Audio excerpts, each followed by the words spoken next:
Radio Peace FM y'ugwaruka mwiriwe canke mwaramutse bivanye naho muri ko muratwumviriza muherereye. Iyi ni Radio Peace FM mushobora kumva muce kuri wesatu akaburungu Radio Peace FM akaburungu kome. Tubashimire mwebwe muri ko mutwumva ikibiriraho eka namwe muza kutumva ku rubuga rwa YouTube. Tongera tunabaha ikaze mwebwe mwese mudukurikira muciye ku mbuga ngurukana bumenyi wanditse ijambo Radio Peace FM ijwi y'ugwaruka ku mbuga zose uradusanga ko kandi ibyo bikaba byo tumushobora gukurikirana ikiganiro neza nkuko musanzwe mubimenyereye twama tubashikiriza ikiganiro Leta Zunze Ubumwe za Afrika twifuza ikiganiro hanini kigaruka ku kuntu ibihugu bigize Afrika byoja hamwe guco bikarangwa n'amahoro ariko bivuye mu banyafrika abonyene. Mu gice ca mbere ca kino kiganiro abatumire twari turi kumwe murabazi yari Dr Alphonse Rugambarara hamwe na Dr Olivier Ndayishimiye hamwe na Pasteur Nzeyimana Charles aho twari ko turaganira twongera tuvuga ku bibazo bihanze Afrika na cyane mu bijanye n'imyemerere n'uruhare amadini agira mu gusubiza inyuma iterambere rya Afrika. Mu kiganiro cuno munsi rero twisi gice ca kabiri ca kino kiganiro reka tubahe ikaze mu kanya cenakira abatumire.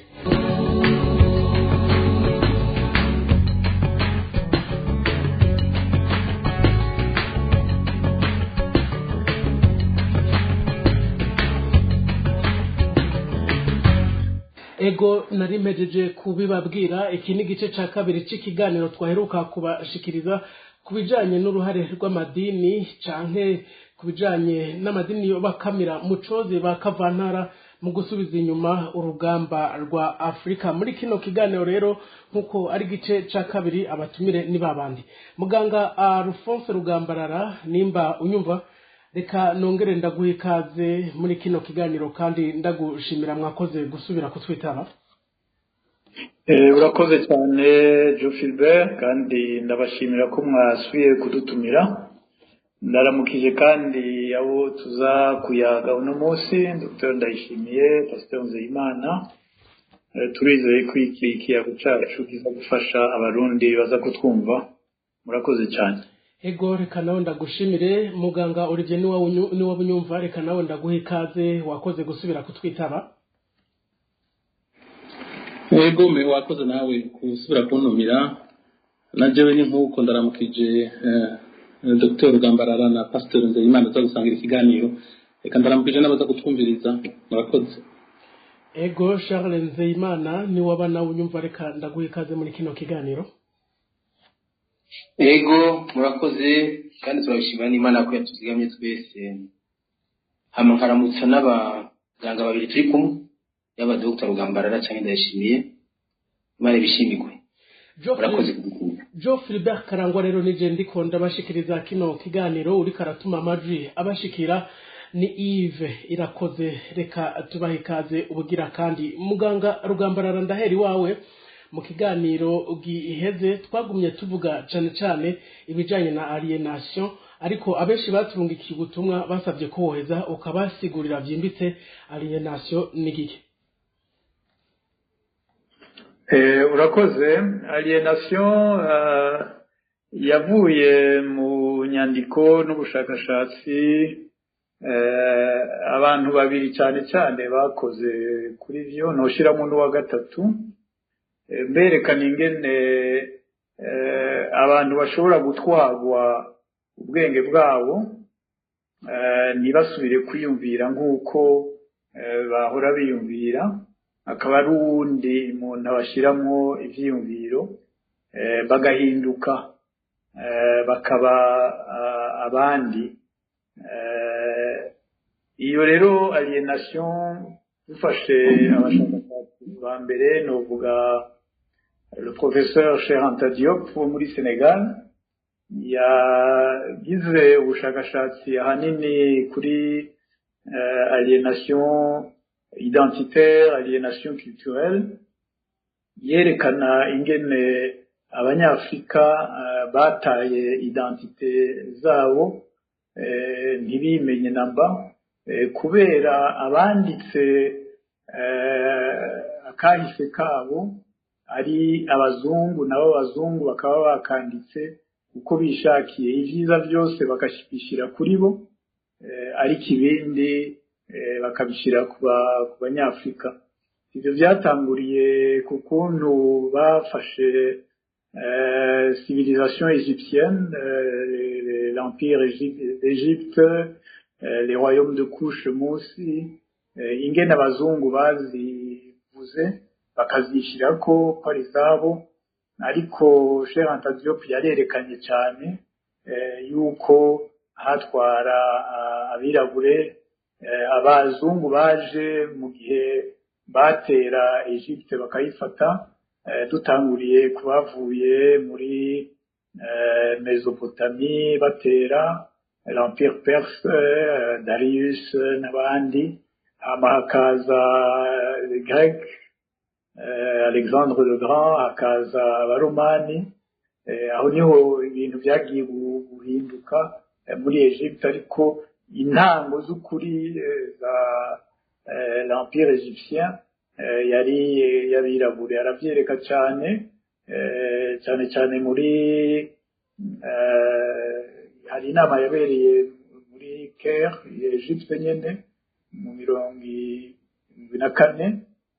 yarabyerekanye abazungu bari bahari, bamwe bakomeza baharira, abandi benshi baravyemera kuko l'évidence était là. Umudisiple wiwe akibikurikira n'uwitwa professeur Théophile Obenga, n'abandi bitwa Kalala Umutunde aheruka kwitaba Imana. Abo nibo bize cyane berekana ingene abanyafrika kubera guta imizi yabo batakimenya, n'ubu banatinya no kwimenya, kuko umuzungu yaje ababwira ati ibyanyu ntacyo bimaze, mwebwe nta civilisation mwashoboye, ntimuzi kwiyumvira n'ibindi. Hari benshi rero babifata uko ntibakunde ivy'iwabo. Iyo ni aliénation identitaire, aliénation culturelle. Ubundi yagize ubwo bushakashatsi bukomeye cyane yari François Fanon. We yari umuganga, médecin psychiatre, yakoreye muri Algerie, amacamara igihe yiga igituma abalgerien bagwara mu mitwe, batameze neza. Urumva bo barimwo ko bari abayisilamu, nawe akaba ari umukatolika, umukretien. Amaprobleme yatangura kuba menshi, rero yaravyize neza, arerekana ingene abo yabonye, yatanguriye kuba yabonye amabikwiza no muri Afrika, bafise ikibazo koko cyo kutimenya, cyo gutakaza imizi yabo, bigatuma rero badashobora kubaho, badashobora gusubira kwiyumvira ku giti cyabo, ku mitwe yabo. Aradevelopa, yaranditse ibitabo byinshi, notamment nk'icyo twovuga Peau Noire Masque Blanc, abantu babirabura mugabo bakabona yuko ari abazungu, arabyerekana cyane. Hari Les damnés de la terre, n'ibindi bitabo byinshi yanditse yerekana iyo aliénation mu Barundi, mu Banyafrika, kandi mu gihe yiyangaja yafata nawe ingingo yo kuja kurwanya la colonisation, araja muri le mouvement algérien de l'indépendance, FNL. Iyo FNL rero yarayikoreye gushika muri 1961 aho yagwara agapfa, ariko yasize ibitabo byinshi byadufashije gutahura iyo aliénation iyo ariyo. Ubundi yatanguje kwandika kuri aliénation mugabo atavyize kuri Afrika, ariko ugiye ukabisoma uca usanga situation turimwo yarayisiguye imbere. N'uwitwa Karl Marx, wewe yakoreye kuri aliénation économique. Aliénation économique yaravyerekanye ingene aho bita les prolétaires, ni kuvuga mu gihe industrialisation yatangura kuba muri Iburaya, les prolétaires bafise la force de travail ingene bari exploité, guteba naho babakuramwo ukwimenya bakaba nk'ibikoresho gusa. Iyo rero ya alienation, kutabona ububasha bwabo, kubona yuko le patron bariha inyica ntikize ari we aronka byinshi kurusha, nibyo byazanye le mouvement socialiste, le mouvement communiste un peu partout dans le monde. ama révolution habaye yakurikiye cyane iyo nzira yo kwikuramo alienation économique. Iyo alienation économique rero yaraje no muri Afrika, kuko la colonisation en grande partie ce n'est pas une civilisation, mais c'est une chosification. Comme l'aliénation économique, on chosifie le prolétaire, l'ouvrier. L'aliénation coloniale, identitaire et culturelle irashira hasi cyane umunyafrika, ikamugumiza muri iyo aliénation, akaba igikoresho cy'umukoloni. N'ivyo rero aliénation iri cyane cyane mu nzira zitatu: aliénation identitaire, aliénation culturelle, spirituelle, aliénation économique. Kugira ngo mutahure neza icyo ari cyo, nibaza ko le docteur ari ngaha ari dans ce domaine-là, nawe nyene yashobora kunyunganira ku byo meje gushikiriza, kumbure avyerekera kubo arabona ko c'est sûr yuko iyo alienation ayibona mu kazi kiwe ka misi yose. Urakoze cyane. Ego urakoze, kumbure ndaza kugaruka ko mu kanya uvuye uciye ijambo muganga Olivier. Nibyo mu by'ukuri nje niwe nari gukurikiza, mugabo reka abanze kumbure gire commentaire ku byushikirije nk'uko bisabye, naheza nce ndamubaza ikibazo ciwe. Muganga Olivier ndayishimiye, nimba wumva muganga Alphonse Rugambara yifuje ko ugira commentaire ku byashikirije y'aba aliénation économique, culturelle, spirituelle et identitaire. Merci.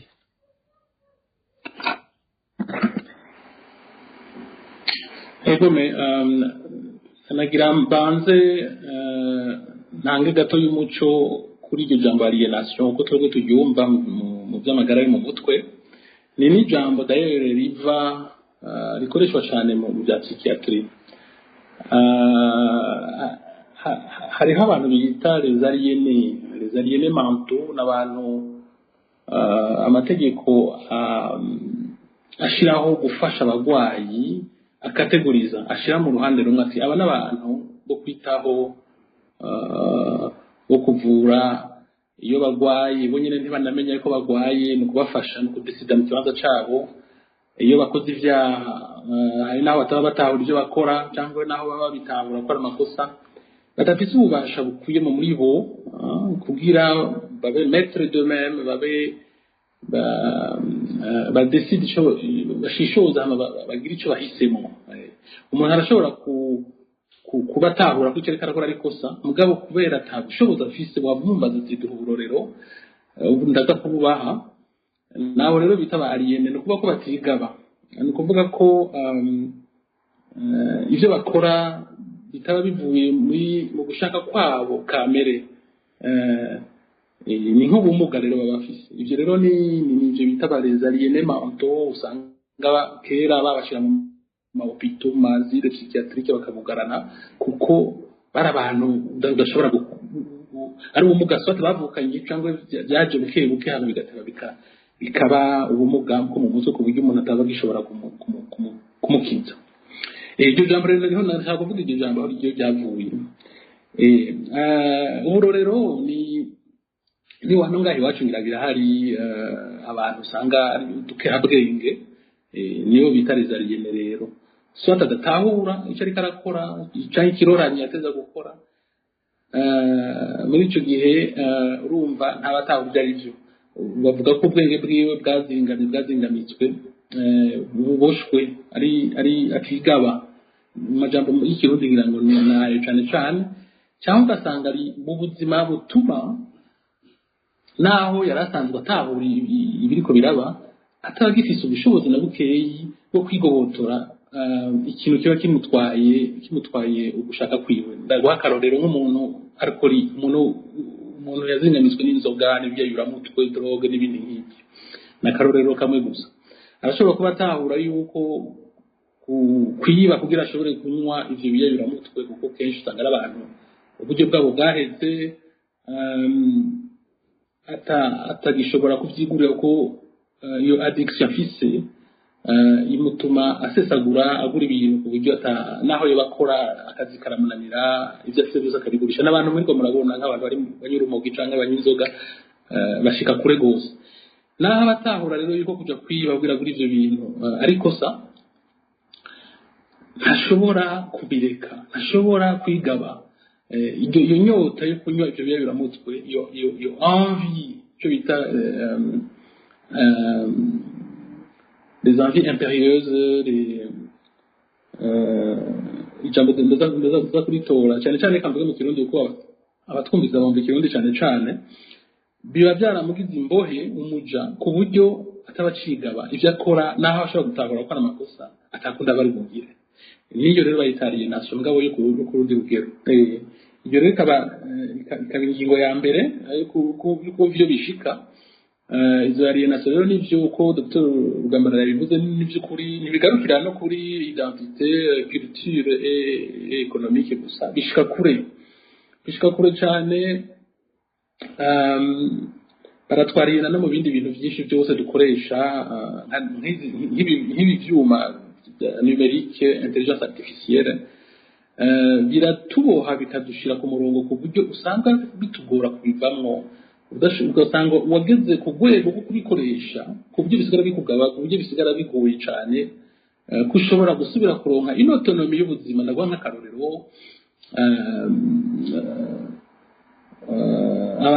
abantu cyane mu bihugu biteye imbere barakurikira rwose gukoresha ibyo bintu ku buryo usanga atakinashobora kwitwarira imodoka wenyine arondere yaja ari intelligence artificielle mujana, ku buryo ihagaze acatakara cyukura akava mu modoka akururuka kuko atashobora kuja iyo ari karaja, n'ibindi nk'ivyo. Rero biragushobora gutwara ububasha bwawe, ubigaba rero arakwariye na kuko uba nk'igikoresho ciwe agaragura, agakoresha n'umunsi gutya ejo agakoresha ukundi. Ego n'ayandi kubyo muganga Rugambara agashikirije n'ukuri, icyo nashaka gusa ko kunganira nuko basogokuru bacu bari cyo kimwe n'abandi banyafrika bose twatsinzwe n'umuzungu igihe yazamukinjana ca 19 ca 19 myaka 1800 imyaka igihumbi n'amajana n'iyindi, niho abazungu badushwaramo cyane ibihugu byacu bakabifata. Uburundi bijya ntibwabaye mu bihugu bya mbere bafashe, yagiye mu bya nyuma kuko ntituri kwibahari, byarabagora kutushikira, kandi umwami w'u Burundi yari yitunganije n'intwaramiheto ziwe zarabyifashemo neza. Mugabo rero basogokuru bacu baratsinzwe. Rero ugiye umuntu atsinzwe umukozi icyo ushaka burya nta bantu bagotse nk'abasogokuru bacu. Sinzi ko ijambo nkoresheje ari ryo kuri, nta bantu bamerewe nabi nk'abasogokuru bacu, nta muntu yamerewe nabi nk'umwami mwezi Gisabo n'uwamukurikiye mwambutsa mu nyuma yarakiri n'umwana, ngira ngo tuzira umwanya kubigaruka ko niho umuntu acabona neza amakuba twahuye nayo. Urumva bamaze kudutsinda baragaba bagategeka uko bashaka. Jesi ko kuriho rancira umugana kera mbarira ati ntushobora kwibaza icyo bisigura kuryamira umunani kuvuga kuryama imbere y'ababanyi, imbere y'umugore n'abana, ugakubitwa ku niyo niko bivuga mu Kirundi, bose barorera kuko utajanye umwana kumubatiriza, kuko utajanye umwana mu ishuri. Ivyo navyo bibiri byo kuja kubatiriza umwana no kuja mu ishuri niyo ntango yo gutakaza culture, niyo ntango yo gutangaza ukwemera. Bo abazungu bo barabona ivyo ari byo, twebwe mugabo ngira ngo basokuru bihiza babona ko ari ari gukora icyo umuzungu ashaka, ari guteza imbere umwana akiga, kandi n'ivyo ubumenyi umuntu araburonka. Mugabo inyuma y'ubwo bumenyi haba hariho iyo alienation buke kirinjira.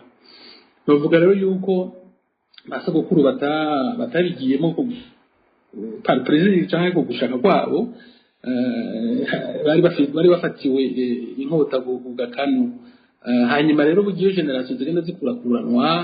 abo bagiye muri amashuri basigara babona ko ariyo meza, basigara bashaka ko abana babo ariyo baja, twese tukaruka tubona ba data bagiye kwiga hanze bakaba abantu, tukabona tuzi natwe tuzoba nkuko gutyo ugiye kubira rero après quelques générations ushobora kumva aho tugeze, kuko umwe wese agenda afatira ku wamuvyaye, ku wamureze, icyo yamubariye n'icyo yabonye. Ni ukuvuga rero ko abanyafrika muri rusangi bafashwe miri no bagereranya dayere nk'abajya bacakara bagiye muri Amerika bagatwagwa n'ubwato. Uravye rero Nord America nyene bigenza ico bemera, uko bifata n'akaranga kabo, benshi urabona ko batakaye. Niyo ari naso rero ntashobora kumva ko ari umunyafrika, ntaca gifisiga, nta nico tugisanana nabo uno munsi atangira ngo ADN amaraso atembera mu mitsi. Mugabo hariho bake agatima gatera bakagaruka muri za Ghana, bakagaruka muri za biya bihugu baje bavamwo, bakagaruka agatima gatera bagasubira ntembero, bagasubira kuja kuraba iyo bamuka. Bagumanye indini buke, abandi bagumanye kwemera, naho bidashemeye. Urabona ko hari umugabo uno munsi muri mu bakiri bato gushaka gusubira kugaruka ku isoko. Yego, reka mbedagezaho ukunganira Dr. Rugambara. Yego, n'ikibazo kumva nawe kukubaza wagiye urakivuga ko, reka ndaza kongera ndakugaruke ko nawe Pasteur Charles Nzeyimana bariko baravuga alienation zitandukanye, ariko sinzi ko nawe ufite ico kongera ko kubyo bavuze atabihari. No nkubaza ikibazo kikira kiti, mbega kuri mwebwe mwizera Imana, mwebwe mwahavuye mureka gusenga kiranga mukaja gusenga izindi mana, ubwo ntimwaba mwarabaye aliene? Nimba ataco kongera kubyo bavuze uca wishura ico kibazo. Yego, murakoze. Numva tutaza urumva tuvuga ibintu byo gusenga Imana, si ibintu ufatisha amaboko, harimo ibintu byo kwemera bifatira ku nyigisho uba wigishije. Mugabo ngarutse ku bintu beje kuvugwa, usanga twese turi aliene ku rugero rutandukanye, kuko ibintu byose tuzi n'ibintu twigishijwe, yaba iby'amoko, yaba culturel, n'ibintu twigishije. Nicyo gituma umuntu ashobora kubihindura. Urashobora kubihindura, urigishwa kuva kuri 0 gushika kuri 6 watangura amashuri ugasanga biga amashuri y'abamizima, ugahindura imico yiwanyu. Muri icyo gihe uravye ubusobanuro bubiri butanzwe, uza gusanga Dr. ko yabivuze Rugambarara yafati kuri ibintu bitatu: culturel, spirituel, uvuga ibintu by'umuco n'ibintu by'umutima cyangwa byo kwemera, n'ibi by'akabyo by'amoko y'abantu, n'ibi by'ubutunzi. Rero jengaruka ku bibazo bimwe mu tugenda twibaza, kuko uravye amamuko cyangwa l'origine de la religion, amamuko y'idini usanga bitandukanye cyane nuko kuntu abazungu baje iwacu, kuko nabo ubwabo mu bihugu byabo usanga babizaniwe n'abandi. Kuko naho ugenda mu bamizima uza gusanga ari umugwi muto w'abantu imaka arabahagurutse yigishije igihugu cyose. Uruvuga abantu bose usanga bari aliene mugabo ku ngero zitandukanye. Nimba by'ukuri ari kureka inyigisho bari mukakira izindi, mbo fashe mu jambo rimwe, kuko kuba ari inyigisho mbi cyangwa nziza kiba ari ikindi kintu. Mugabo urumva ufatiye ku nyigisho no kuvuga twigishije ibintu bivuye hanze. Ku bwanje rero notanga akaroro gatoyi cyane hagati muri Zimbabwe. Ufashe Robert Mugabe muri avant batararonka independence, ukaza uko abazungu babatwaye Zimbabwe wasanga bayita, yari ifite akazina bakunda kuyita, wasanga bavuga ngo ni giseke cy'umukate wa Afrika. Mugabo 1982 baronse independence, gushika muri 2002 ntibyari bicitwa ko ari giseke cy'umugate wa Afrika. Ukuntu cyafasha Zambia bakagira gutakira abazungu, ahubwo Robert amaze gutora mu myaka 20 cyari igiseke cy'ingorane cyane. Eske ninda ari aliene? eske ni ku ntore ya Robert Mugabe ni ku ntore y'abazungu urumva alienation hariko ndavuga ku bya economy ugiye ku bintu identitaire abanyafrika usanga kuva twikukira uravye no musi eske turacyafatwa na kino kintu cy'inyigisho cyangwa n'ibiki hama kuri ibi by'inyigisho rero usanga nka twe twemera Imana hari amajambo ari muri Bibiliya yerekana ibintu bintu byose biriko biravugwa hariko amajambo ari muri 1 Corinthiens avuga ngo donc kuko naho ubwenge bw'Imana bwageze yuko abisi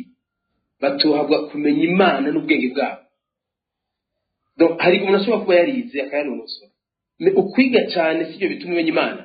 kuko urumva n'ibintu by'umutima cyo gituma navuze ko ari iby'umutima mugabo gufasha religion no kwifatanya n'umuzo w'abazungu usanga l'origine ya religion biri kure cyane biri kure mu buzima bw'umuntu kuko umuzima umuntu yanya abana n'idini kuva kera me kuronka inyigisho rero zitandukanye n'izo wari ufise bamwe baravyita ko gusubira inyuma abandi bakavyita ko gutera imbere mugabo ko bwanje no gutera imbere ni revelation ntabwo ari gusubira inyuma hama ikindi naco mu buzima bwa l'histoire de l'humanité usanga yanyirangwa n'ibintu bibiri wamusanga hari conflit hari gushamirana hagati y'amatendance des éléments dominants kugira ngo zimonopolize pouvoir politique bongere banazitange kuba bakomoka ku bitransmettre heritage hagacamo n'abandi baba ariko bararigwanira kuvuga guheza les vieux pouvoir abatwara kera n'abandi bariko baraduka uburyo rero bwo gushikirwa butegetsi hakoreshwa byinshi hakoresha inyigisho nyinshi kimwe muri ivyo rero harimo ivyo bintu culturel et spirituel abagira bashikira ubutegetsi barashobora kubikoresha me inyigisho ubwazo idini ubwaryo ntabwo ari bijyanye ribana n'umuntu kuva mu mamuko yiwe kuva kera uyu Karl Marx Dr. yavuze uravye yari umwana yakuriye mu n'umwana wo mu Kristo abavyeyi be bamubaze afite 6 ans arabayuda haba conflit hagati ya christianisme na judaisme acada yadukana ibindi ati nigute twohindura society yadukana izo nyigisho zindi urumva ko umuntu avuye mu byo yarerewemwo nawe yadukanye ibindi bitabo byishege yandika urumva rero ko kuri ni jambo alienation usanga ari abantu muhuye nabo sino ku rugero rumwe cyangwa urundi usanga twese turi aliene kuko twese ibyo tuzi byose ibyo twigishije muri make rero jewe nk'umuntu w'Imana rero yigisha abandi ncambona ko ari ibintu bimeze nka prophecy biriko biraba ni kuvuga abantu baba baragize Imana bakanonosora amashuri cyane rimwe na rimwe hari igihe batamenya Imana kubera amashuri bamenye Imana biciye mu yindi orike rero je kubwanje umuco wacu wo guheba nko kwambaza ikibazo ndacishuye nitwabitaye n'uko nabivuze ubwa mbere kuko harimo politika baje kutuzanira izino nyigisho harimo gisata kirimo cy'abajeje bya politiki hakaba n'ikindi gisata kijeje cyo kwigisha iby'Imana abo bya politiki byarabohera kumure gukoresha iyo nzira kugira bagure abanyagihugu mugabo urazi byanditse ubwaryo ijambo ry'Imana uko rivuga warabona neza ko ritandukanye cyane n'ibyo bagiye batubwira rero ku bwanjye ntitwabitaye ahubwo icyo ko uno munsi nuko uyu muco wacu ukigwaho hama nk'uko igihugu cyacu Burundi tugigarutse ko turi muri demokrasi naho byagihangaye bigahabwa umwanya bikigishwa neza hama umuntu mu burenganzira bw'agahita mu byo bikomeye mugabo je nk'umuvugira Imana nk'umwungere ndabona neza ko ibyo turimo ntitwasubiye inyuma ahubwo twarateye imbere kuko uvuye kugusenga Imana y'igiti ugasenga Imana wemera wigishije wumva ni byiza kuko naho nyene muravye ibintu bintu byo kubanzwa mukaraba byo guterekera ukuntu byakogwa ntimugengo byari ibintu byoroshe nta bantu barapfa hari abantu bahindurwa bahindurwa bwabo ibintu bihagaze ku bintu byo kwemera igihe cyose bamenya usanga ari ibintu bikomeye cyane rero ku bwanjye ntitweze bakiranga kuko kiranga ntitweze tunamwigisha no mu mashuri ntitweze tunabigira ko amashuri n'abayazanye yarayo nyine hamwe no munsi sinzi ko byo byo kumva uko basoko babidusigiye kuko byaramaze gucangana cyane no bandagije ngaho ego kumbura imbere yuko nsubira kwa Alphonse Rugambarara sinavuze gusenga kiranga kuko kiranga yambuwe amabanga ntiyari Imana ariko yari umuhuza w'Imana yari nkuko kwawe yaho yari umuvuga ubutumwa yari nahuza Imana n'abarundi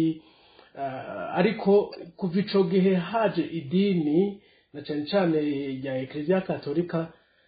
aribagiranwa aratakara ibyo nivyo wita ko ari Imana y'ukuri mwe bamwaramenye Charles Inchenja kwa Alphonse Rugambara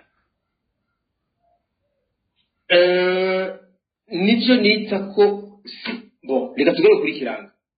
wavuze ko yari umuhuza hagati y'abantu n'Imana mu ijambo ririmo abantu baremera Imana hama hagati haturanwa kiranga mbega mu gutorana kiranga kuko ntabyo nzi neza ariko mfatiye ku byo nasomye cyangwa nacishije ko amaso mu bitabo nuko turabira ku mugigwa y'ivyaba naravuze iby'ingoma ndavuga iby'umudamu bahiyo ngoma akarinda apfa akiri muto ndavuga iby'umugore imuramvya bigore bigonzi hari ikintu cy'igisato urumva byari ibintu bihagaze ku bintu by'imigenzo nijyaje mu navuze alienation urumva n'ubundi n'ibintu twigisha ibyari biza abarundi bose ibyari biza abarundi byose byaje kuba kuvuga kiranga ngo bize kuba iby'ubwami byatwaye igihe so kuvuga ko umwami wa mbere yemerana na bakiranga kugira ngo ibe gizeta ibe kuba yaseta no kuvuga ibya kiranga bibe iby'ubwami ni ibintu byaje mu nyuma kuko ibwami wasanga hayani mabanga mugabo se kuvuga ko umwami byari bifatanye cyane n'ibya kiranga nkuko tugira hari amagizeta nkuko tugira abamizi muri ibi by'abarabu usanga muri Arabie Saoudite hatwara idini umukuru w'idini akaba ari n'umukuru w'igihugu ya kwa Iran siko byari bari wacu waserukira kiranga se yari umwami urumva muri icyo gihe ni kuvuga rimwe na rimwe hari igihe usanga ari amakonfli hagati y'umwami na n'ibyo kwa bakiranga mu ijambo rimwe byose byari bihagaze ku myemerere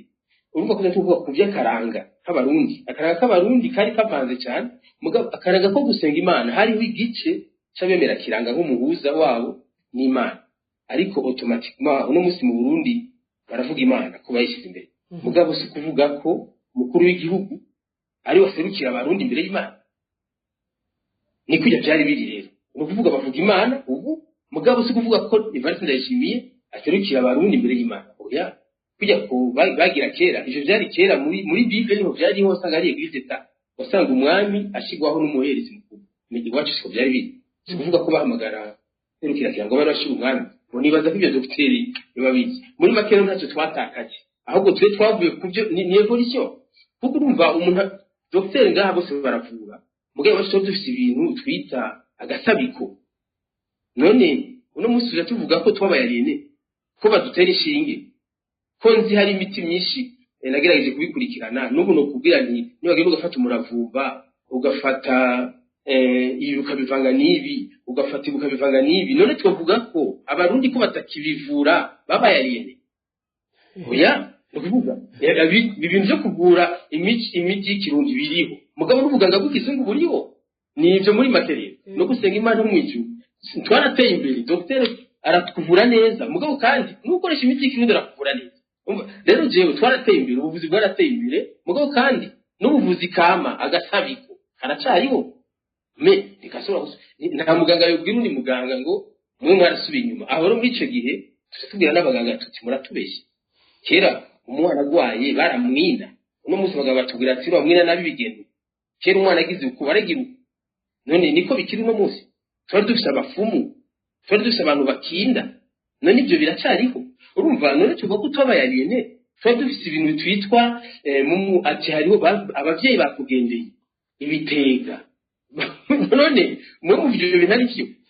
urumva ni ibintu bihagaze ku bintu ugiye mu mwonga ngo hoyo n'isato biraza kugira umunsi murabizi umuntu yapfuye ngo ntugire hari ibintu by'imico ubona by'ukuri bitari myiza simvuga rero ko twasubiye inyuma twateye imbere nk'uko mu buganga tutasubiye inyuma ahubwo twateye imbere murakoze ego okumbure ndumva wowe urashaka igice cya gatatu cya kino kiganiro kuko ndaza Alphonse Rugaba bafite byinshi yovuga ko canke na muganga Ndayishimiye ariko reka ngaruke kwa Alphonse Rugambarara uno munsi abanyafrika barabayariyene baravuye ku byabo ni nk'ukunyagwa kandi ukabyemera mu nyuma ukanabinezererwa canke ukabifiringa nk'uko bakunda kuvuga mu ndimi z'amahanga ukumva umengo birakunyuze Pasteur Charles Nzeyimana we akabyita civilisation kandi kare bavuze ko tutobyita civilisation wowe ubyita ikiga Alphonse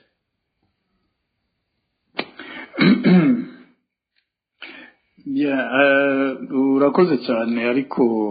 ngira mbanze gukebura notre ami le pasteur Nzeyimana ku byo ahejeje kuvuga kuko hariho ibintu bimbabaza kuko yavuze ko yasomye ibitabo byanditswe ku bijyanye n'imigenzo y'abarundi abanditse ibyo bitabo bari baje muri Afurika baje ngo bajugira civilisation bazanye ingufu zo kuvuga ati ivyo bintu byabo tubikureho aho basanze hariho civilisation yifashe imeze neza ngo muri aka karere kacu hari amaroyomu yifashe neza bayandika ko ibintu bibi icyo baba banditse ko bita ngo ni cyiza nuko bavuga ati abo baje gusibiriza aha hantu sabirabure n'abazungu umenye ko ariho havuye izigorane zose turimo muri aka karere ko bamwe yabashizemo complexe kwita ngo turabazungu kubera ayo ma complexe yo kubazungu bagenda muri amashuri yabo batangura kugaya ibyo abasokuru babo bari barubatse bagiye rwose binjira muri alienation ikibazo wabivuze ati ni imyemerere ni ukwemera ni les croyances ikibazo sindagishira jewe kuri les croyances za toutes les cultures tous les peuples du monde barafise uko basenga uko bubatse relation yabo niwo bagira ngo ni rurema ko hariho n'amaculture hatari mu vya rurema n'ibindi nko mu babudiste ikibazo aho kiza kuba ni hamwe une croyance iza iti nta yindi croyance ihari nyayo atari yacu igacisambura byose ikavyandika ko ibintu bibi cyane nk'ibi uhejeje kuvuga nibyo bituma justement abarundi abanyarwanda bo muri aka karere bagiye muri iyo ligne ya alienation banka cyane ibyavuye mu mitwe y'abasokuru babo nukuvuga ko bikase ko rwose mwe ntacyo dupfana kuko mwagira ibintu bibi mwarica mwaragira iki mwasenga imizimu mwasenga kiranga mwasenga ngo imana y'ibiti wavuze ijambo imana y'ibiti la croix n'igiti ndamaze kubona abantu bayisoma bayisenga igiti la croix nukuri tuze turagerageza kumenya plus nanditse ku muntu nanka shaka ko ndamukinyiza nta cyiza nzogenda nanditse kuri we nibyo vyabaye muri hano iwacu ariko hariho ibindi bitabo ushobora gusoma bikubwira ineza yo muri Afrika reka ndaguhe kimwe gusa kumbure muri teoloji badahora babigisha kuko boba basambuye ahanini ibyo muzi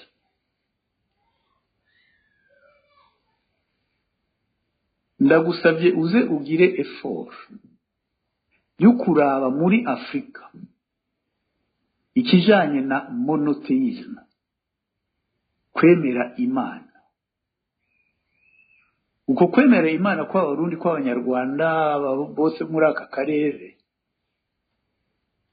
ntibyavuye ahandi byavuye ahanyene iyo revelation ninde wayibahaye? Ugende mu bindi bihugu by'abanyafrika ubabaze ati mbega kera abanyu bemera iki? Bose bazokubwira Imana mu majambo yabo. Aha haruguru mu Baganda bavuga Katonda. Nta Bakatonda 2, 4, 5 ntibibaho. Nta Katonda Mana, nta Katonda Data, nta Katonda Mwana, Katonda Mutima Mutagatifu ntibibaho. Ni Katonda. Mu Banyankore, mu Batoro ni Ruhanga. Mu Bazulu, Ndebele muri Afrika y'Epfo ni Nkuru cyangwa Nkurunguru, Rurema. Ahandi hose mu mapeuple africain le monothéisme yari hari. Ariko umuzungu azoza akakubwira yuko muri les païens mugaca mwiyibagiza yuko muri Rome imbere yuko l'empereur Constantin aba converti muri christianisme, Rome, Grèce bari bafise imana zingahe? 12 n'amazina turayazi. Ivyo murabirengako. Abo bazungu baje kubabwira ivyo nabo bakiriye ahandi, baca babigira ivyabo turabizi. Ivyacu ni kubera iki tutagira effort yo kubimenya kandi ari vyo. Iyo rero uvuze icyari hagati ya Kiranga n'umwami, bica binyereka yuko nukuri abenshi ntibazi ukwemera ko Abarundi bakera, uko basenga bambaza Imana y'u Burundi, uko bayibona barayisomera. Bavuga yuko Kiranga n'umwami bari bavukana. Umukuru yari inde? Umukuru yari Kiranga. Kubera iki? Kuko we yaraba imitima, yarasabira abantu. Niho bavuga ati Kiranga vuga duhabwe. Utanga n'Imana ntabwo ari Kiranga. Kiranga n'umutumwa w'Imana. Noneho muri aka karere hari amazina 3 avuga co kimwe. Personage Kiranga bamwita Ryangombe mu Rwanda no mu Burundi bararesha mwamwe aramwita Ryangombe. Mu Baganda wa Katonda Ruhanga ni Wamara. N'abantu bashikirije ingene abo muri aka karere bategerezwa kwambaza Imana. Uravuze kubandwa, nukuri ndagusavye umbwire aho wasomye yuko canke baba bakubwiye abakera yuko mu kubandwa hari abantu bicwa. Ah, il ne faut pas confondre des cérémonies zaba nko kuri intronisation y'umwami canke ku muganuro, aho vyarashobora gushika kandi vyari dans la pratique. Twebwe turiravye n'amaso yacu ubu tubona tuti n'ubwicanyi. Ariko abakera bo babona ko mu gihe bamaze kuba abakozi b'igihugu, ukwitangira igihugu, n'ubora vuga ku rugamba wafashe inzira yo kuvuga ati je mbaye umusirikare, mbaye ingabo y'igihugu, wanse kugenda ku rugamba mutinya gupfa, bakugira iki? Bakugira iki? Rero buri temps ya tuze turaraba kandi tubimenye by'ukuri. Ugiye kuraba ingene babantu wale ceremonies ku bantu, ariyo initiation kuba tutezo kuyita mu Gifaransa ni animisiye n'umuntu yimbitse cyane ibijanye no kubimwe mugira teologie nabo bari bafise nyine uze teologie yabo ange mukakarigenda vierge toute leur vie ni kubera ugene mu bakatolika ababikira qui se consacrent à Dieu hari abagabo baronka ariko iyo bivuze ku barundi kubo muri aka karere ni bibi pourquoi l'aliénation est là s'il vous plaît les croyances zirangana zose nta nimwe utegerezwa kuta iyindi c'est la tolérance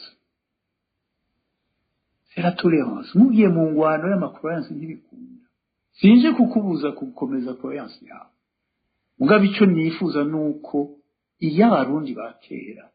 uyiha umwe icyubahiro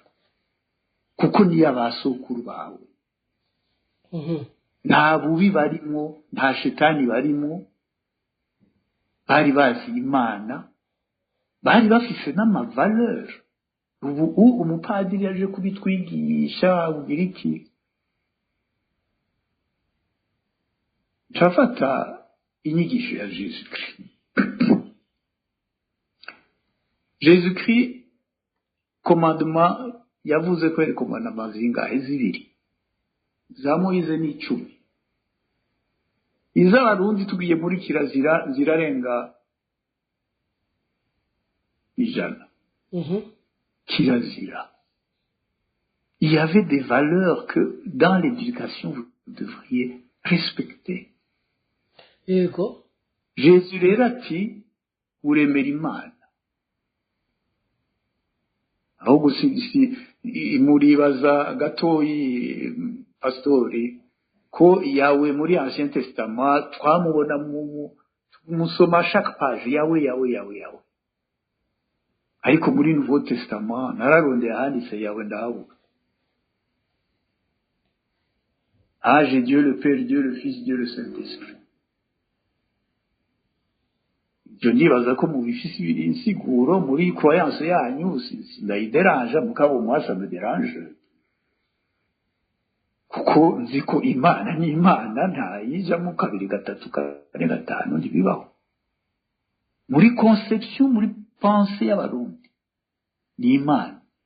tuyigereka ku kwindu ico kibigirwamana n'ijambo y'imbumbano ryo muri nta bigirwamana byaba ari Imana pointre barayubaha barayisenga barayambaza barayiteza byose commandement ya kabiri Jésus yavuze ati urakunda mwene wanyu nkuko wikunda wowe nyine none abakera bacu badusigiye ubuntu baba bashaka kuvuga iki mu migenzo yabo ya kera sugo rukundo nyene gira ubuntu kukiremwa muntu cyose kuko musangiye ubuntu iyo ni phrase yo muri initiation y'ugushinga ntahe ndiko ndababwira kuko nabatijwe nukuri nabivuga ko ari nko kubatizwa initiation yego kwatirwa ndi nko kubatizwa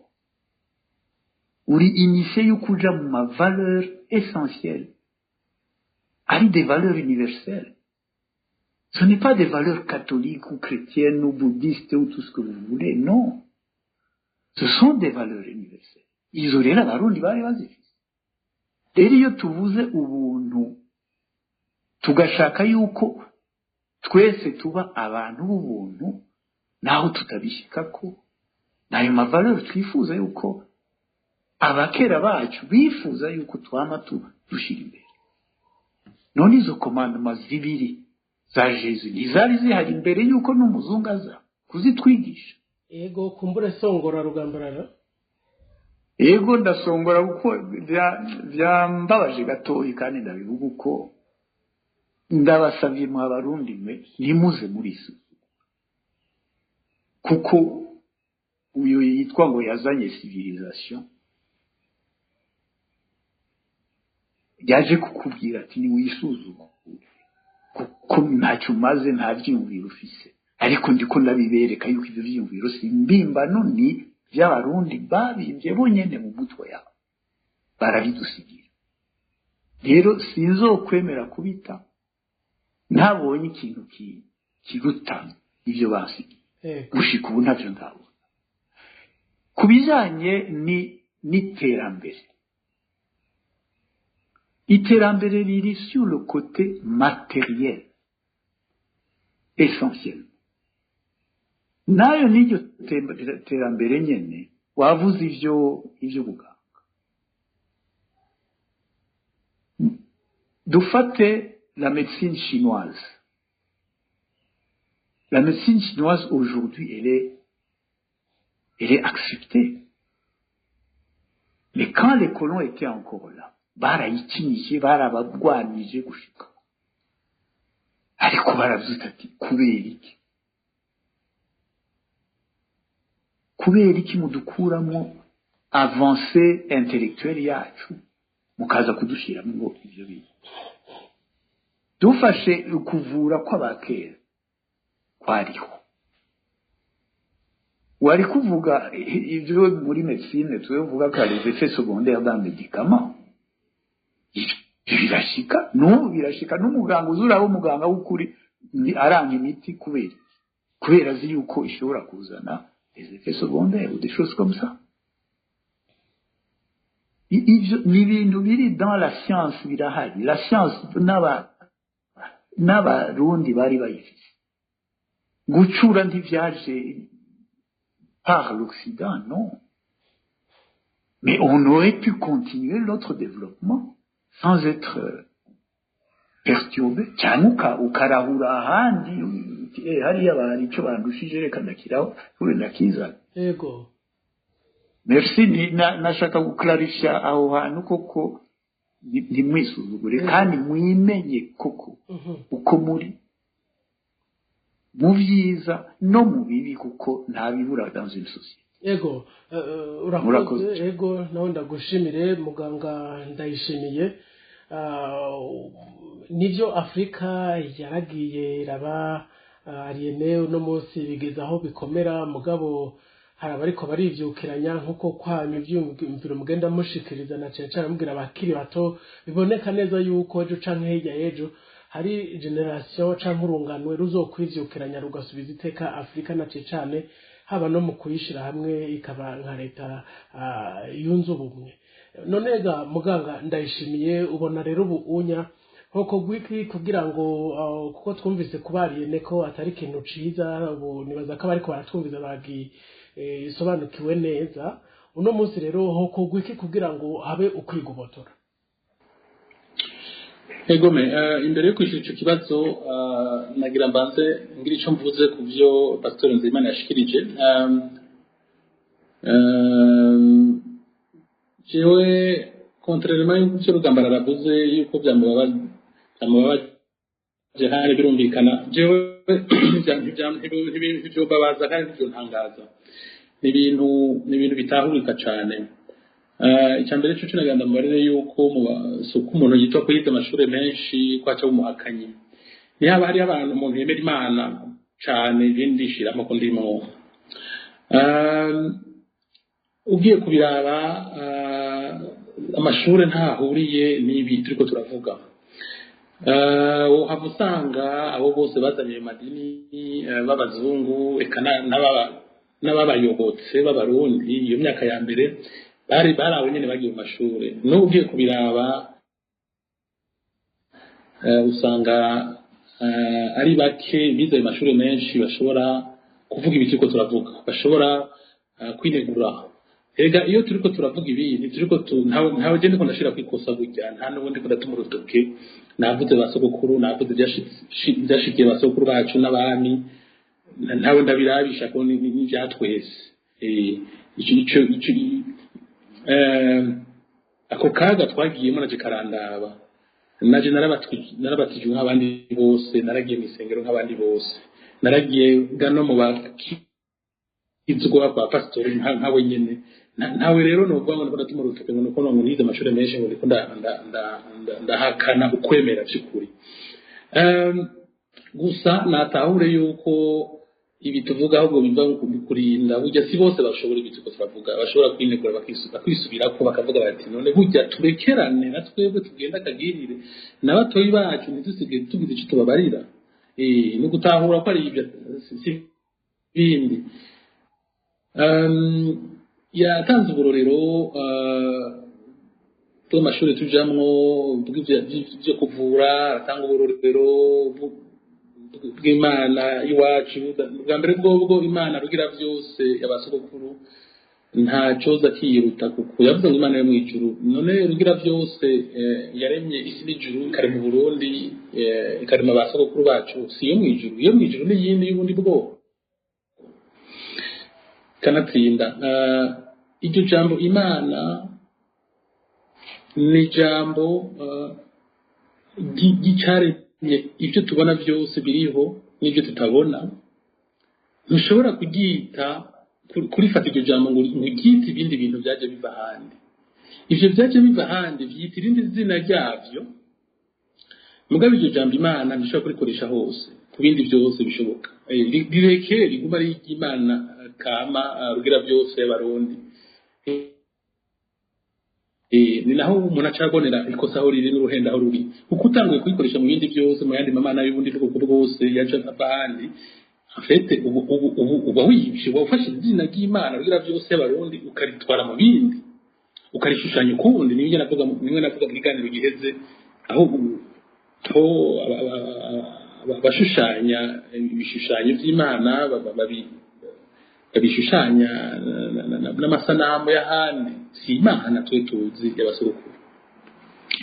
Ibyo rikaba ijambo nayo akarorero notanga jewe ngerageza kurema kwiyumvira kugira ngo ndamwumvishe ibyo turimwo.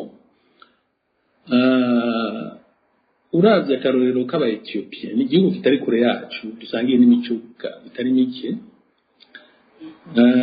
Barafise ukwemera kwabo kwa kera, ni abari abakristu ba mbere mu karere ka Afrika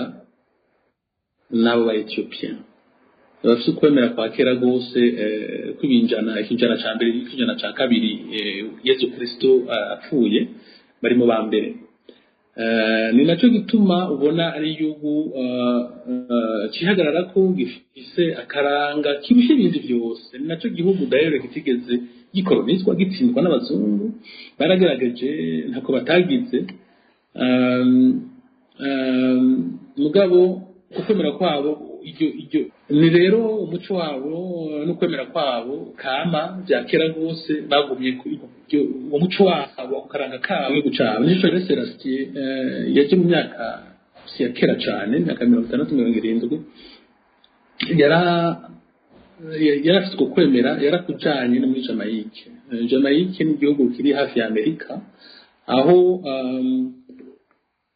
ugaruka rwaho ico gihe rwari ko rurarondera kwigobotura muri ibi by'abakoloni, karondera ukwemera gushingirako. Ruravuga rero ruti reka dufatire ukarorero kabo dusa baba muri Afrika bafise ukwemera ko Kristo ngabo bakera. Ukwemera kwabo gushobora kudushikanye ko tudahagaze ku gakanu n'abo bakoloni, uko ingorana ahiri wadashaka so kwemera. Pastori yavuze ko kwagiye kurahererekanwa kuva isarisi, bamwe bakagusigira abandi. Nuko abazungu bakuzanye kwabo bari baramaze kwiyapropria, bakagucura mu buryo bwabo, bakigize igikoresho cyo kudutegeka no kutudomina, niko bivuga. Naho ubona nuno munsi Vatikani gumigaruka iwacu ikavuga iti ibintu bigenda uku, washika mu bakizwa mu baprotestanti ugasanga navyo birafise izindi ntumbero bikurikiza biva handiga. Iyo rero twebwe tubigisha mukurikiza yacu, iyo regle umuntu agamburukira ubundi wo hanze akagugumiza ko ububasha nico tudenonza ngarutse no kuri Jamaica rero ubwo kuravuga ruti ukwemera finalement ko abayethiopia niko kukuri Selassie ni ntumwa y'Imana no kutugendera reka dukurikize ukwemera Selassie ariyo ninuze n'ishengero yashinze muri Jamaica muri iyo myaka akihava yaratumye intumwa ziratwara kwemera abantu baragira ukwemera kuki Kristo avyumve neza mugabo kukabiri Kristo kwacu kama kujanye n'imico y'abayethiopia kujanye no kwemera kwacu amasanamara yacu abo bitongo n'abiranda birabura nkuko kwacu uravyumva muganga Rugambarara yatanze akarorero ka médecine chinoise naganda hagaruke sina médecine chinoise gusa ni ukwemera kw'abashinwa haje barafise ukwemera kwabo gituma batera imbere bagashobora kumva ko ari abantu bagahangana n'ibihugu rutungu no munsi ubona Amerika yabuze yicira nayimira kubera Ubushinwa ni kubera ivyo bihagarara ko bakagira bagahanahana ubumenyi bwabo mu rurimi rwabo mu muco wabo muri norme zabo bagakreya cyo bitare norme bati bigenda uku ibintu bikobuku amategeko naya ivyo twinavyo dufise no munsi kubera iki kubera twatakaje iyo sovereignty d'abord mu kwemera mu muco mugabo biheza bije no mu bindi pastori atanze akarorero kuko ubuganga k'ubuvuzi nivyo twebwe ibyo byose twiga turagerageza nko nabivuze mu kiganiro giheze tukabirabisha iwacu tukaraba ivyo iwacu bari tukabica tubigereranya n'ibitwiga handi iwacu rero twatakaje nuko naho yavuze ngo baravura aho mu Kirundi baravura n'abaganga bakavura bose agakurikira agafata icahambije eka sivyo kuko intwaro zagiye zirakurikirana zagiye zimwe zibigira timinduma zivuga ziti ubuvuzi bwa kama twobugarukana twateza imbere mugabo ntivyari bishemeye kuko wasanga hariho gusuzugura ubumenyi bwacu bwa kera kutabuha ikibanza bukwiye n'ingufu zikwiye korera ibihugu byacu bifashwa nabo hanze bikahabwa imfashanyo na za OMS n'ibindi nk'ivyo akaba arizo zitanga imirongo amagara y'abantu ku rwego rw'igihugu bakorerako usanga bene izo medicine traditionnelle batazishira imbere cyane kuko umuzungu arazi icyo yari karahomba mu gihe ubuvuzi bw'iwacu bwoduga urubyo rero umuntu agufasha ari wowe uziye ko kwaza gufasha n'ivyo byanyu ntibikunda yumve rero yuko ugukomera kwacu icyo twokora ikaca ingaruka ku kibazo bambajije nuko tworaba ingene tukugarukana muri twebwe nyene abitungwa n'abakristu bizotugora rwose kubagarukana muri iyi myaka jewe ndaba neza narabonye yuko ibi byo gushira hamwe Afrika niba hari ikintu kizotugora niba hari intambamyi inkuru n'ibi by'ukwemera abakatolika bose abakizwa bose abamiziruma urabe intara zose za Afrika zirimo amadini atandukanye ubabwiye yuko umuzungu cyangwa kana n'abarabu bamwe baje kudutwara ibyacu bagize nabi bose baravyemera ubabwiye ko dukwiye guteza imbere indimi zacu bose baravyemera ubabwiye ko dukwiye kwambara nk'abanyafrika bimwe tukemera kananga kacu nta utavyemera byinshi by'ibyo byose baravyumva naho bavuga bati ni indoto ese twobishika ko tuzobishika kujyari mugabo bashika ku kintu cyo kwemera c'idini ndakubwije ukuri yuko hari abantu botuma bemera gupfa kandi ngibaza ko na pastor ngirayo barimo kuko bugiye umuntu amaze gufata umurongo agakurikira nuko baza cardinal cyangwa musenyeri ati yo bivamo tugashira hamwe Afrika ucubona inyishu naho ntakurirwa ndayivuga no kubona rero yuko rimwe na rimwe tutegerezwa hari ibintu tuza kukurengera tuti jewe narizi ishure ngurikira ishure rya naka ngurikira culture ya naka mugabo hako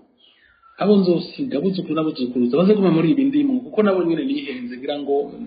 ivyo nagiyemo cyari ico gihe kuko nta kuntu nari kugira basa kuko twari gukiza gatwe abatubyaye bari gushobora kuba kuronka ikibanza kuko muri ico gihe umuzungu niwe ariko aragenda aduha independence yarafite abasiga ku butegetsi abo nabo barabo yigishije barabamugamburukira barababatirijwe kugira ngo habe mwibaza yuko mwambutsa yaranse kubatirizwa hajya we yarazi yava niyaja mugabo abamwaruka ko nkabagwa gasuri n'abandi sukumukritika mugabo kwari gukiza gatwe kwari kurondera ingene ivyo basaba yo bikora mugabo igihugu kigatabago urumva rero twe natwe no munsi sishobora kuvuga nti reka ndeke ibintu abanyaruka ko n'abanyamuka ko n'abuzukuruza bazogumara bacakara nkuko kwacu Afrika ntigirije hamwe igire ikibanza igire inguvu gushobora gutabara abayo bari hanze n'abari mu gihugu sino bandi responsable ngiye ndetse kuvuga ivyo numva by'ukuri ko bikenewe naho no kwinegura avuga nti n'abapastori n'abapatiri musenyeri n'abande ndabona ko ibi bintu nusigamwiza ico mvuze by'ukuri naho rero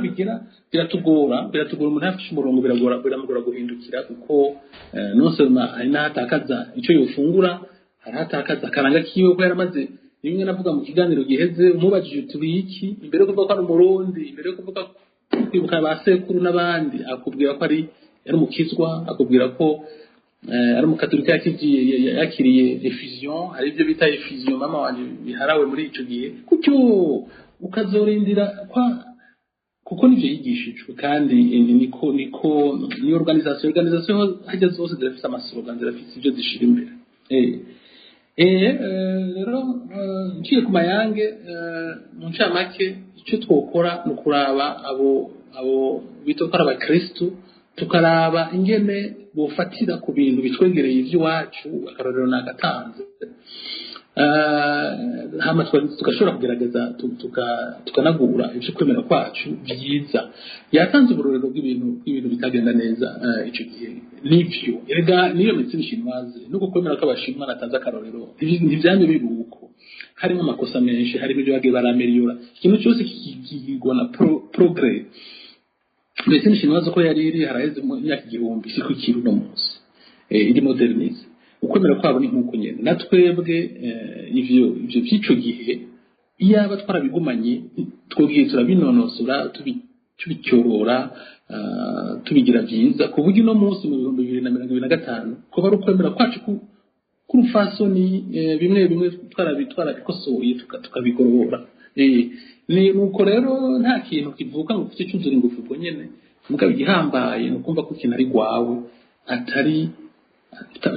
utazicuri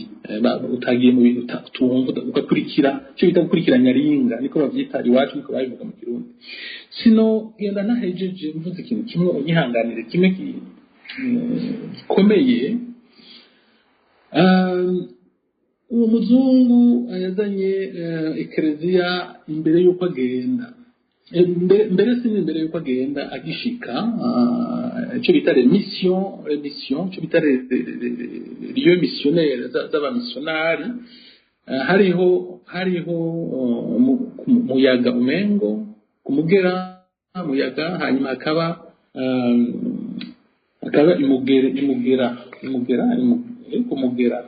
imugera ariko harabona umunsi ariko bahagira bazilike bagomba kubashira bazilike cyaragira unyihanganire ngere ndakivuza mwezi gisaba imbere yuko atanga bumvikana n'abazungu ko yaratsinzwe yaratevye bose kugira ico yemeye kuko yari yabonye ko abazungu bahashinze icumu imugera murazi mwese cyo bita imana zamugera ico byasigura ku barundi cyo bita la valeur spirituelle na la valeur symbolique y'ibibanza bimwe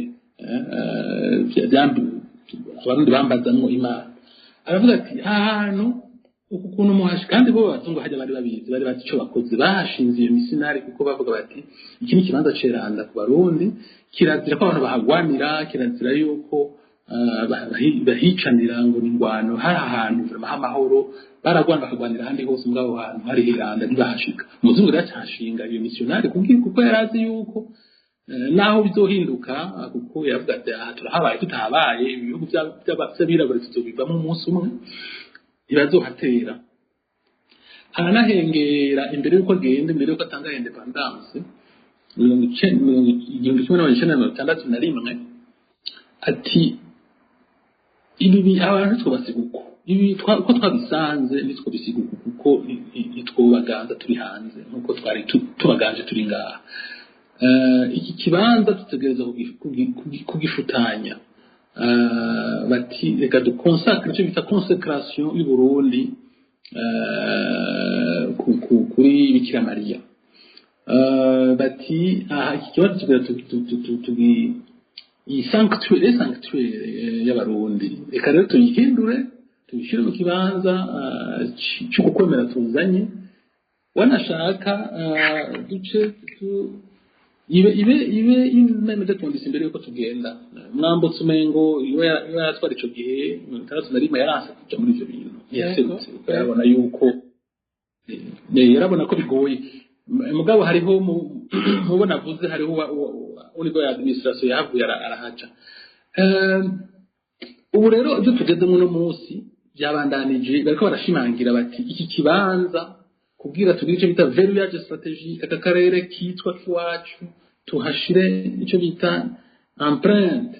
ikimenyetso cyo kwari gwacu reka tuhashire bazereke sinzi ko ari politique cyangwa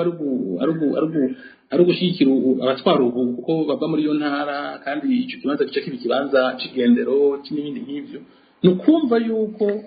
bene uko ariko dutakaza souveraineté tugatakaza umuco tugatakaza abana bacu tuko turasiga ivyo byose bari bakeneye kubimenya bakagira icyo basigarana mugabo urabona abarundi batwumviriza no munsi babyumve bene uko niko dutakaza souveraineté mu muri Afrika hama sinzi ko gusamara sinzi ko uko abo batwara babacuditse niyo Vatikano ku buryo aribo babatwara tuzobigaruka ko kona naba batwara ubu no munsi abashoboye kuba legitimité politique bakabagira abantu uko bari mu ishamba byaciye muri iyo nzira byaciye muri ecclesia byaciye San Egidio mu bapatiri bavuga bati reka tugerageza kunegosia mugira icyo muvamwo muzoshike n'Arusha n'ibindi nk'ibyo niho usanga rero niho usanga dutakariza ibyo sinayubwenda ntabivuze yego gira amahoro ego urakoze ako mu by'ukuri umwanya w'ikiganiro twari twateganije mbona uriko urirukamo nkundiye rero ibitari bike mwabivuze ku bijyanye na alienation ukuntu byagiye biraza babyitirira Imana munkundiye kino kiganiro cuno munsi tumaze kurenza ku minota 10 twokigarukiriza ngaha anyi mugabo umwe mwagafata nk'iminota 2 nimba hari ico umva ari washaka kongera ko twoca duhera kuri Alphonse Rugambarara tugasozera kino kiganiro nimba unyumva Alphonse Rugambarara akanyoni gwawe urakoze cyane ndashimiye cyane Dr Ndashimiye byahejeje gushikiriza birerekana ibintu byinshi mu byiyumviro dufise dusangiye kandi twibaza ko byofasha iterambere ry'ukuri kuri Afrika kuko niba hari ikintu cambere umuntu yica mu mutwe wundi kugira ngo amuganze ni ukumubuza kwiyumvira iyo abazungu bavuze ati je pense donc je suis ndiyumvira bisigura ko ndiho iyo rero hari umuwundi muntu yabutwaye uko kwiyumvira kwawe ntushobore kuraba mu mizi y'amaraso yawe akaba ariho wokura uko kwiyumvira n'iterambere ntabyo uzoshobora kuko uwo yakuje mu mutwe nta terambere yabashaka ahereje ko kuri ikintu gihambaye cyane hariho les signes zerekana intumbero ideologique y'abantu yabivuze neza cyane aravuga histoire uko yatanguye kandi nivyo barakwikira ibintu byose byo gufasha gukora ku mizi yawe bakakuzanira iyindi mizi utanatahura ugaca ugenda niyo alienation rero ikiganiro kumbure kizokurikira niba mwifuza ko twokomeza kuri ibi kuko ku bwanje n'ibintu bikomeye ko turiko dukorera ku mutwe kuri pensée twobibandanya kuko birakenewe yuko abakiri bato babitahura bamenye yuko icyagize ubumwe muri aka karere hariho ko bemera cyo kimwe yego ubu muri ibi bihe bazana ukwemera kundi haza abayisilamu haza abakatolika haza abaporoti haza abakizwa aho bose bumva ko bavuga umwe Yezu cyangwa Yesu ukibaza uti none ikibatandukanye n'iki kwaho hambere kera tutari dutandukanye ubu ni kubera iki twiye gutandukana kandi hari amabwirizwa abiri abarundi bari bafise bagendera kugira ngo ubwo bumwe guhagume Imana n'ubuntu yego hapfuye murakoze cyane ego Rugamba reka rance ngira ko ndanagushimira ku mwanya waduhaye n'ivyumviro wahaye ijwi ry'ugwaruka tuzere ko bizogira akamaro ku bakiri bato murakoze cyane twe turaho umuntu yashoboye kwiga akanonosora naza atange ibyo abona vyiza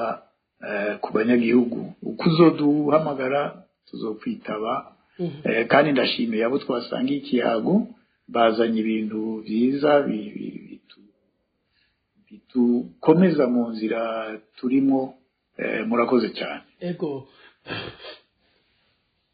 Pasteur Nzeyimana Charles nawe nimba unyumva reka ego akanya ni gwawe ariko dusozera ego murakoze naho ikindi gihe no kugabura iminota neza icyo nagira mvuge gusa nariko ndavuga kuri iri jambo alienation ko turi ku rugero rutandukanye gusa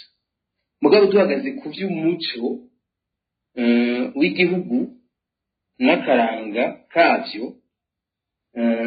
umwami kujya Dr. Gamba yabivuze umwami yafatwa nk'icyarebo cy'Imana kuko bavuga ngo yari figure divine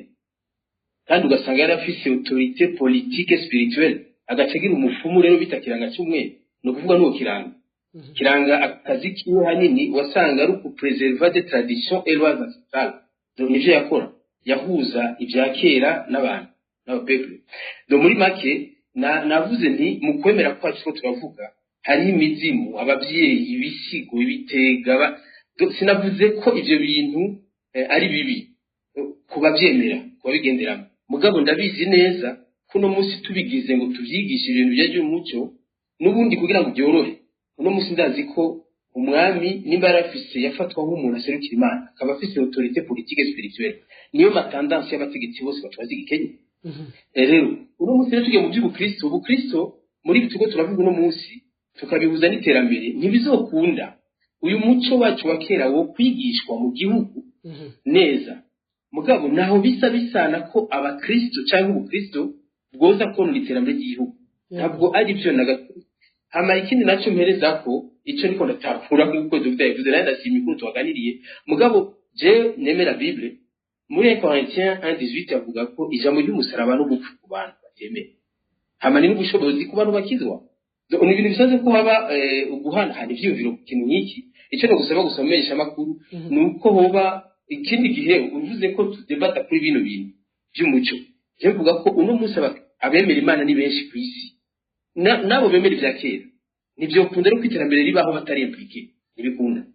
rero kuko ibyo byari no muri Afrika n'ibitabo biriho bishashe banavyerekana na World Bank irabivu rero muri make icyo twokora ni ikintu kwiga ingene tubigira ko abemera boza guteza imbere ibihugu byacu murakoze cyane amandashimwe ko twafatanye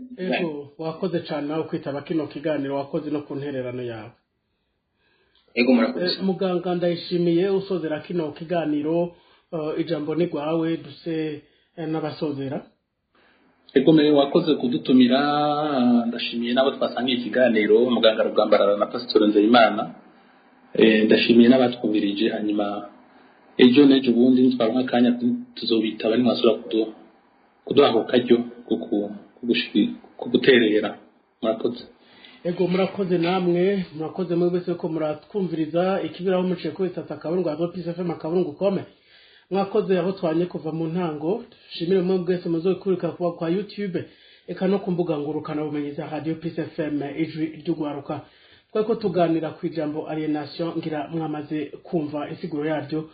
wumvise nico bisigura kandi ku munyafrika eka mbere n'umurundi. Rero ikiganiro cuno munsi ningaha kigarukiye kanshimire bimwe bivuye ku mutima Yves Irakoze we yahuje amajwi akabashikira atakarohe yaje Joe Philbert Karangwana ariko ndakibashikiriza mu nkundiye twosubira guhana isango mu kiganiro gikurikira.